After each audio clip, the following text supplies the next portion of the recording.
I'm Sandra Gervis. I have written 2 books about the Vietnam protests, The Pipe Dreamers, and the book we're going to talk about today, Where Have All the Flower Children Gone?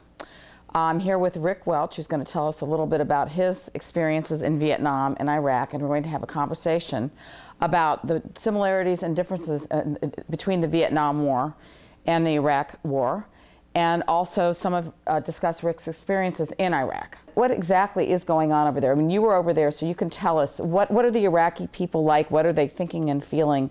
And what do the soldiers have to deal with?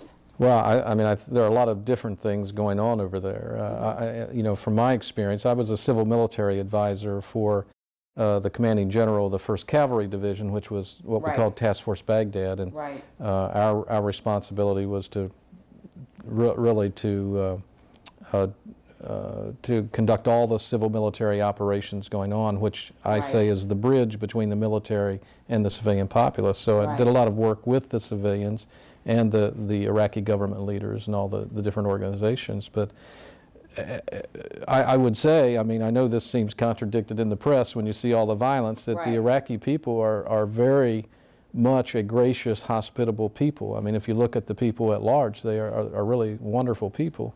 But there are different factions and different issues, different things going on there. We find ourselves having forced out the regime, Saddam Hussein and the Ba'ath Party, and in that process of the Ba'ath Party driving them out of power, many of them were Sunni, although they all were not Sunni, and we went into a de-Baathification program, which took a lot of people out of their jobs, which were mostly Sunni, from the Sunni sect. So now we have created issues with the Sunni.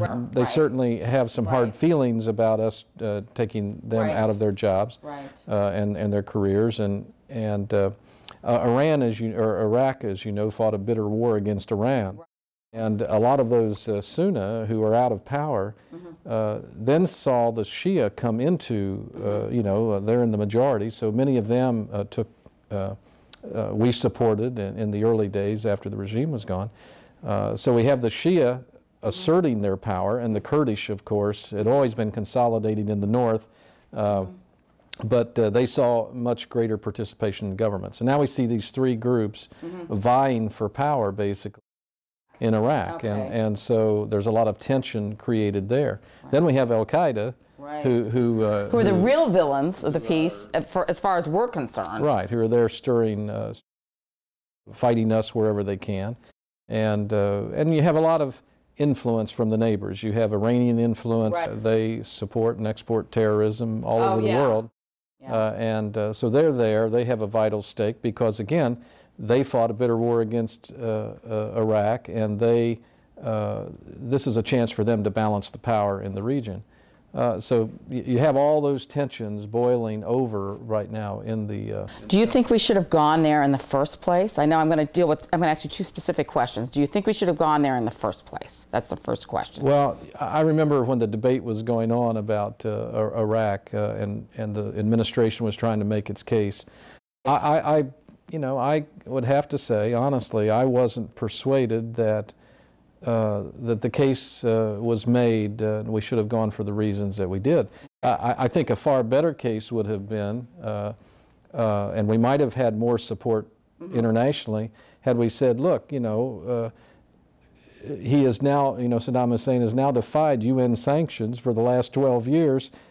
He's kicked the weapons inspectors out. He's basically thumbed his nose at the United Nations Security Council. That might have been a reason to go in for a limited purpose. Well, no more than many African nations, and what goes going on over there, then the case would be saying, well, we should do that to the other nations where dictators are doing that in other places. Well, right, but I think that gets to our, I do think we have more of a vital national security interest in the Middle East in terms of our vital national interest than we do in other parts of the world, including in Vietnam, and as one of the differences. So I think, personally, I wasn't persuaded that the case was made. After we were there, and having spent 18 months there, I believe we do have a vital stake there now. We can't afford, really, we've got to find a way to, it may not end up exactly the way, we planned in the beginning, but we do have to find a way to stabilize that region and I think bring it to a successful conclusion. This is the end of the first part of our discussion on Vietnam and Iraq. Please join me and Rick for more on this topic and my book, Where Have All the Flower Children Gone?